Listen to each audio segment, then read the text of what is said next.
I wonder if it's going to poop on my new car.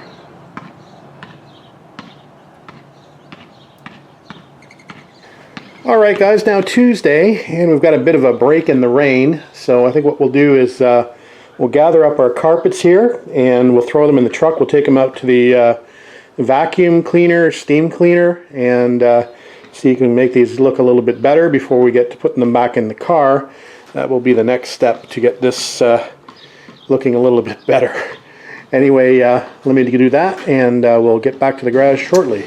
Alright, ended up doing something a little different. We came to the pressure washer, car wash, and we blasted them with soap and water, and then we used this carpet blaster over here, basically a big giant blow dryer, and we blew all the excess moisture out of the mats, or most of it anyway. They're still a little damp, and they're looking pretty good. We'll probably have to vacuum them still when we get home, but at least they're nice and clean.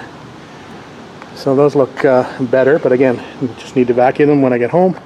We can do that in the garage at home with the shop vac. Alright, so not quite the plan. The steam cleaners were out of order, unfortunately. I tried 2 different ones. 2 of the 4 were out of order and I just gave up. The other 2 are being used, so this was the second option, and I think it's going to turn out okay. Alright, let's load these up and get heading back home. Oh, on the way, guess what else I picked up? Had it tinted. I'll have a little bit better look at it when we get it home. Just a really light tint on it, prevent a little bit of the fishbowl effect in the car, and maybe leave it a little bit of a little cooler in the car as well. It's got a ceramic tint on it now, and we're going to do the side windows the same, so hopefully that's going to fit with the theme of the car. Anyway, we'll show you that a little bit more once we get back to working on the TR250. Alright, we've got the mats home and hung up, and we're just letting them finish their drying. We'll let them finish drying overnight.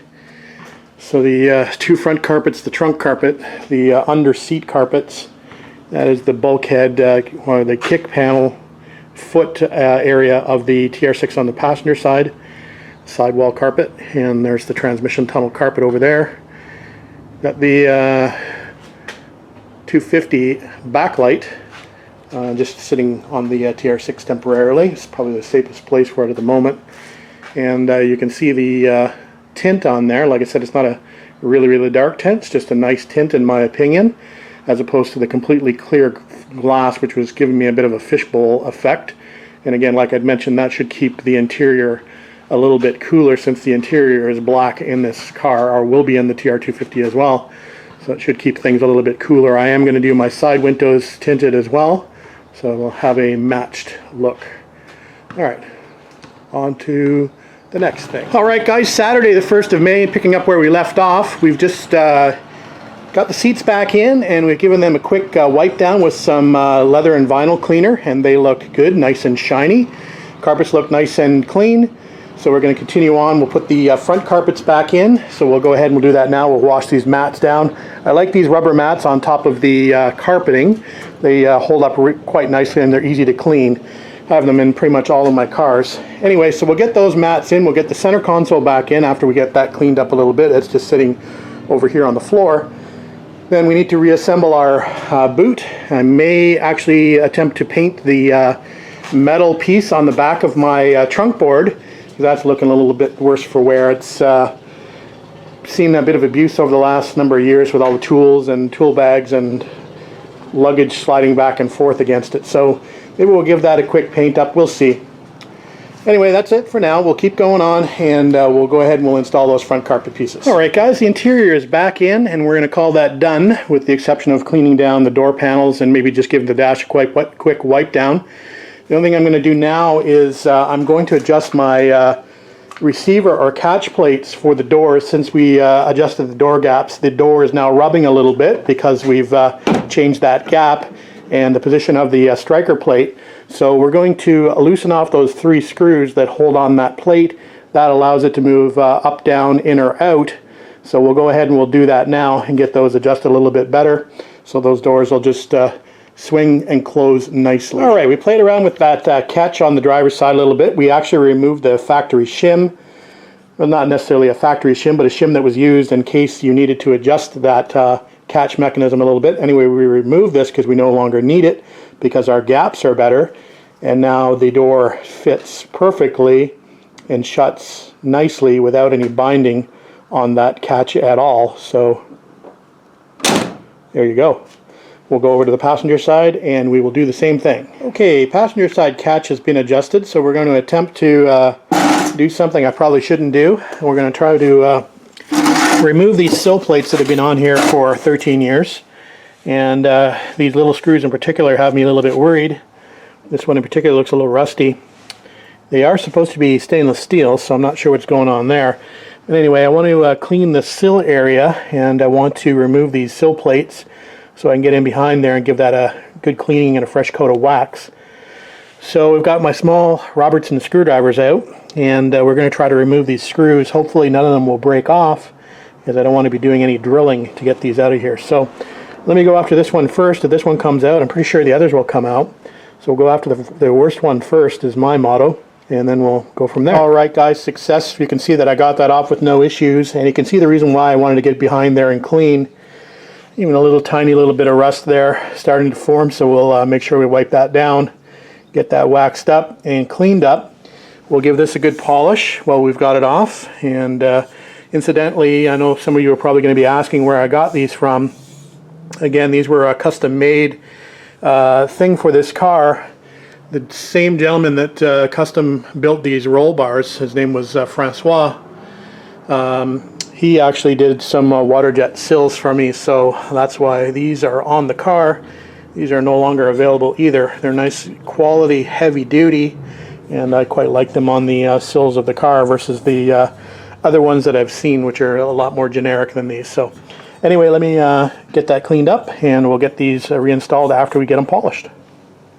Alright, that makes me happier having that cleaned up and a fresh coat of wax under there. We've got this polished up with some auto sol, and we'll go ahead and we'll reapply it, give it one more quick polish, and move on to the passenger side, do the same thing. Alright, I'm happy with that. Looks much better, and sometimes it's the little things that count. Alright, time to put the soft top back on, so we're going to take the opportunity to clean this area below where the rear rail is. You can see how dirty it is. Lots of dirt gets trapped under there. So we'll detail this out, we'll give it a quick wax, and then we'll reinstall this soft top, and we'll come back when we get ready to polish up the windows in the soft top. Alright, just in the process of putting the soft top back on, and you might want to use some anti-seize on these 5 locations here where the rear rail attaches to, especially if you have a hard top and you need to get your soft top off in the spring or fall to get the hard top on. It's probably good to have a little bit of anti-seize in here, just in case the fasteners back here want to seize up or rust. Alright, the top is back on the car, and we're just about to clean the plastic windows. One thing you do not use on this car, on the windows, on the plastic windows, is Windex. So what do you use? Well, you use a plastic polish. So in this case I've got Meguiar's Plastex here that I use, but I have used other products like Novus has a plastic polish as well. This is available to me locally in my local store, so that's what I use. But definitely use a plastic polish on your windows, otherwise you will destroy them by using Windex or some other ammonia-based cleaner. And one other tip, if you can find them, these no mess pens from WD-40 are great for oiling things like the zipper on the rear glass. So it's a nice chisel tip, so it allows you just to get a little WD-40 on that zipper mechanism to prevent it from seizing up. So if you can get your hands on one of these little pens, they are great for that purpose. Alright, we're just about to move on to some of the mechanical things I wanted to do on this car. And one of the first things I wanted to do was to take a baseline compression reading. I haven't done one for a while, so I'm just working on doing that now. In order to get plug number 1 out of this car, the alternator has to be moved, so we're in the process of doing that. We'll pull all the plugs, we'll disconnect our Pertronics because we want to burn that out. Obviously the coil will not be working, so we don't have to worry about the car turning over. We'll open the throttle wide open, and then we'll hook our compression gauge up and do 5 cranks of the engine on the starter per cylinder, in order to get compression readings 1 through 6. All right, compression gauge is hooked up to number 1 cylinder. We have the belt off. We have the Petronics unplugged. We've got the keys. We've got our chart ready to record dry and wet test if required. I'll do a wet. We'll do the dry first. Gonna step on the pedal, so wide open throttle. Engine is cold, and we'll do about 5 revolutions of the engine. All right, compression test is done, and we're just looking for consistency between the cylinders of about plus or minus 10%. So number 1, 160, number 2, 160, number 3, 165, number 4 at the lowest at 155, then back to 160 for number 5, 165 for number 6. I'm not going to bother to do the wet test. I think those numbers are okay, and we'll stick the plugs back in, and we'll move on to something different. All right, another quick tip. If you own one of these cars, and you're looking for a dashpot oil for your carburetors, there's lots of discussion on this. I use this 3-in-1, which is I think about 20 weight, and the reason I use this is I really like the telescoping tip. Works really well if you're trying to fill up your dashpots.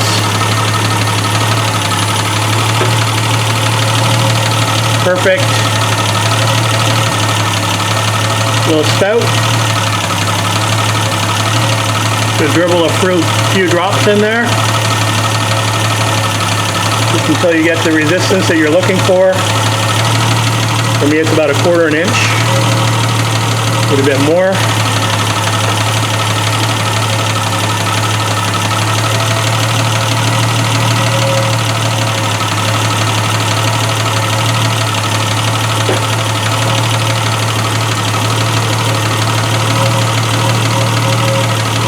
Tiny bit more.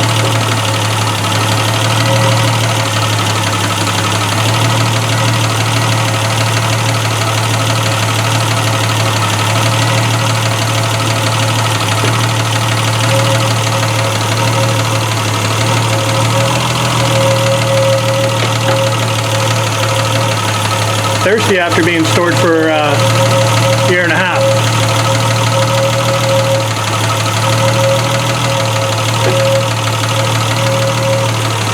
Alright, so I've got resistance here.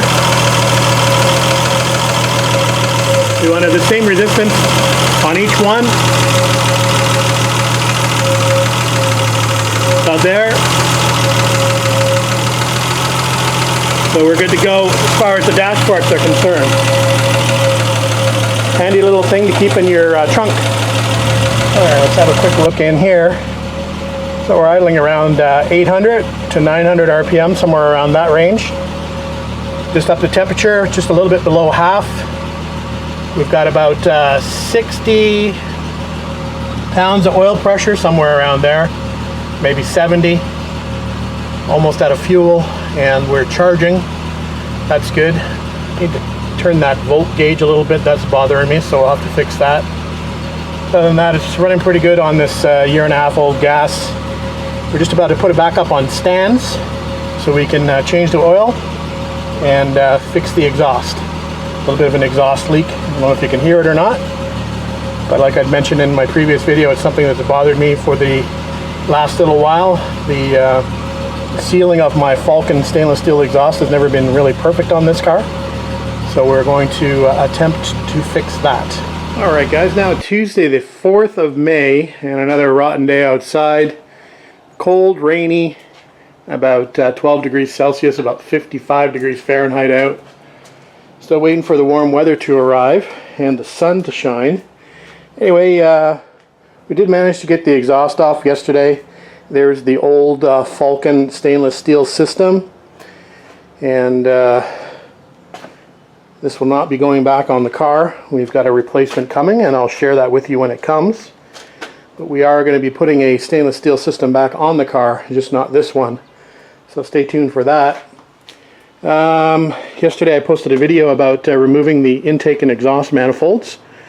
And they are sitting over here. There's the carbs on the intake. There's the exhaust manifold that needs some work as far as stripping and painting is concerned. We are just doing a little bit of work today to clean up the studs and the footballs and the hardware to be able to put that back on eventually. I think what I'll do this afternoon is I'll clean that manifold up and we'll get it into a coat of some high heat paint, and we'll get that baking in the oven inside, going through the bake cycle. Before we get that ready to put back on the car, I was going to change the engine oil, but I've checked my records, and the oil and filter that's on this car has got less than 2,000 miles, about 1,800 miles on it, so I think that's a little bit premature to do that oil change. It's not exactly cheap to do an oil change on this car. We're using the VR1 2050 oil, and a good quality filter is fairly pricey, so I think we'll hold off on that since it doesn't need to be done, and there are other jobs to be done. So let's finish up working on this little hardware pack here, get that done, and then we'll scrub down that intake manifold and get that painted. Sorry, scrub down the exhaust manifold and get that painted, and then we'll move on to something else. I'm going to remove the rims and tires as mentioned. We want to get those off to a tire shop, so that'll probably be the next thing I do after getting that exhaust manifold in the oven. Alright, we'll come back. Alright guys, painting outside with the aid of a heat gun. It's only 55 out here, so I think it says minimum 65, but we'll take our chances. We're using this VHT ceramic paint, ceramic coating. So this will require me to bake this in the oven for 3 cycles. I think there's a 250, a 350, and a 600 degree cycle for 30 minutes each. Anyway, this is the primer coat. We're just about to go to a color coat, and then we'll call it done before we move it inside and bake it in the oven. Alright, just coming up to about 8 p.m. back out for a quick update in the garage. The exhaust manifold is now just back on the car, just sitting there, no gasket, but it's still actually warm to the touch. It took 3 hours to do the heat cycling process according to the paint can directions. 3 heat cycles, 3 cool down cycles, and it should be ready to go now, and hopefully will hold up for a few years before we have to do that again.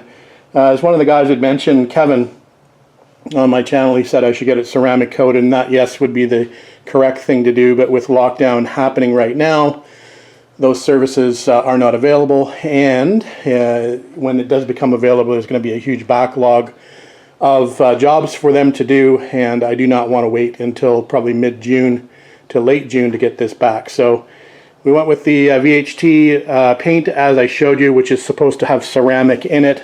We'll see how it holds up. Alright, the last thing I'm going to do for this evening is take these rims and tires off and get them ready to be popped into the back of the truck tomorrow morning. We'll drop them off on our way to work, and fortunately tires are an essential service, so we should be able to get tires put on this by Friday, I hope, and we'll have these back for the weekend. I am waiting on other parts. As mentioned, we've got a new exhaust coming for this car, so hopefully that will also arrive by the weekend, and we can get this thing buttoned back up, and maybe for a test drive around the block at least over the weekend. We will see. At least we're making progress. Alright, let's get those popped off. We'll come back for one more quick update for the end of the night, and then we'll get this uploaded and you can see where I'm at. Alright, one more last update for the night. Got all my hardware ready to go to put the intake and exhaust manifold back on, polished my nuts up, new lock washers, painted the footballs, so that's all looking good, ready to go. And I've got the tires and rims ready to go for tomorrow morning, sitting over here. Again, the tires look to be, it's a shame, they look to be in pretty good shape. They've got a lot of tread left on them, but again, these tires are probably, I'm going to say 12 years old. I haven't checked the date code on them, but I'm sure they're about 12 years old, so they are definitely aged out. Not mild out, but aged out, and I'm sure quite a few people would just continue to run with those, but we're going to be playing it on the safer side and swapping them out for new tires. So that is it for the update for tonight. I'll probably get out here for the next couple days and just do some, you know, I mentioned about doing fastener checks, that kind of stuff. I doubt I'm going to bring you along to do that. There won't be anything too exciting to see, unless I find something like, you know, a sway bar end link completely missing from the car. Hopefully we won't run into any more issues like that. So that will be it for tonight. We'll probably see you then on Friday, hopefully, once I get some parts in to work with.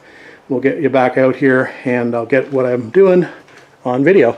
Alright, as always guys, thanks for watching, thanks for commenting, and thanks for subscribing. We will catch you later.